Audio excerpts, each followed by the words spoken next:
ఈరోజు నా యొక్క అంశం ఏమిటి అంటే ప్రస్తుత పరిస్థితుల్లో సందేశం ఎలా. వాస్తవంగా ఒక్కసారి మనం పరిశీలన చేసినట్లయితే ఇక్కడ వచ్చినటువంటి మీరే సాక్ష్యం దేని గురించి, సందేశం ఎలా ఇవ్వాలి అనే దాని గురించి. ఎందుకని ప్రస్తుత పరిస్థితులు ఎలా ఉన్నాయి అంటే కనీసము సందేశం ఇవ్వడం నేర్పించడానికి వచ్చేటటువంటి పరిస్థితి లేదు. మనం అంతలా భయపడిపోయి ఉన్నాం. మనము అంతలా ప్రాపంచిక వ్యామోహంలో పడిపోయి ఉన్నాం. ప్రజలు ఎటువైపు మొగ్గు చూపుతున్నారు అంటే ఎంటర్టైన్మెంట్ వైపు మొగ్గు చూపుతున్నారు, కాలక్షేపం వైపు మాత్రమే మొగ్గు చూపుతున్నారు. ప్రజలు ఎవరు కూడా ఎడ్యుకేట్ అవ్వాలి అని అనుకోవటం లేదు.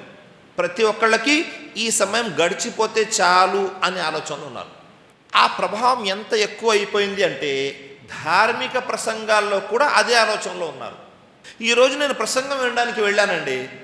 ప్రసంగం వినడానికి వెళ్తే ఆ ప్రసంగంలో నాకేం కావాలి, 2-3 జోక్స్ వేసి నన్ను నవ్వించాలి కొంతమంది. మరికొంతమందికి మనము 2-3 సెంటిమెంట్ మాటలు విని మనం ఏం చేయాలి, ఆ కాసేపు కాస్త బాధకు లోనవ్వాలి, కళ్ళల్లో నుంచి కన్నీళ్లు రావాలి. ఈ ఆలోచనలో ఉన్నాము. అంటే ప్రసంగాలు కూడా కాలక్షేపంలోకి మారిపోయాయి. కాలక్షేపం లేదు, ఎంటర్టైన్మెంట్ అవ్వటం లేదు అంటే మన వాళ్ళు ప్రసంగాలకు కూడా రావటం లేదు. ఇలాంటి పరిస్థితుల్లో మనం అంశం పెట్టాం, సందేశం ఎలా ఇవ్వాలి, అసలు సందేశం యొక్క ప్రాముఖ్యత ఏమిటి అనేది. కానీ ఒక విషయం గుర్తుపెట్టుకోండి, ఇక్కడ మనం ఎవరైతే కూర్చొని ఉన్నామో అల్హమ్దులిల్లా మనమందరికీ రేపు తీర్పు దినం రోజు అల్లా సాక్షిగా నిలబెడతాడు, మనకు సాక్షిగా ఉంటారు.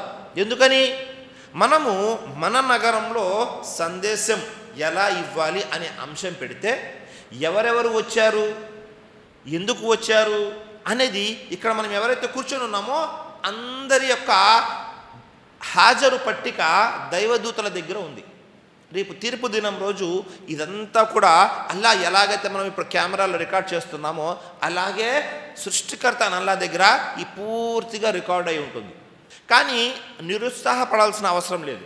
జనాలు తక్కువ వచ్చారనో లేకపోతే అనుకున్నంతగా రాలేదనో ఎలాంటి పరిస్థితుల్లో కూడా నిరుత్సాహం చెందవలసిన అవసరం ఎంత మాత్రమూ లేదు. ఎందుకని అంటే ప్రవక్తలు వచ్చినప్పుడు కూడా ప్రవక్తల వెంట, సత్యం వెంట చాలా కొద్ది మంది మాత్రమే ఉంటారు. అలాగే ఏ మంచి పని ప్రారంభించాలి అన్నా ఈ మస్జిద్ కట్టడానికి ఎంతమంది కృషి చేసుంటారు, మహా అయితే 1, 2 లేదా 4 మస్జిద్ కట్టడానికి. దాని తర్వాత మస్జిద్ కట్టిన తర్వాత అల్హమ్దులిల్లా 10ల సంఖ్యలో 100ల సంఖ్యలో ప్రజలు వస్తారు. ప్రతిదీ కూడా అంతే.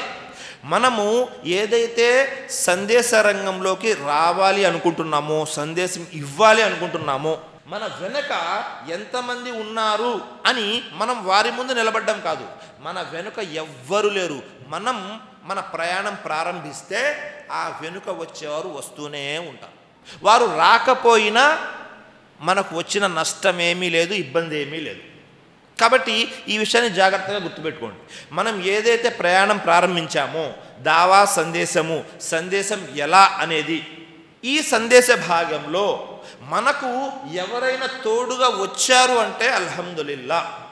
ఎవరు తోడుగా రాలేదు అనుకోండి, అప్పుడు కూడా అల్హమ్దులిల్లా. అది ప్లస్ అవ్వాలి కానీ మైనస్ అవ్వకూడదు.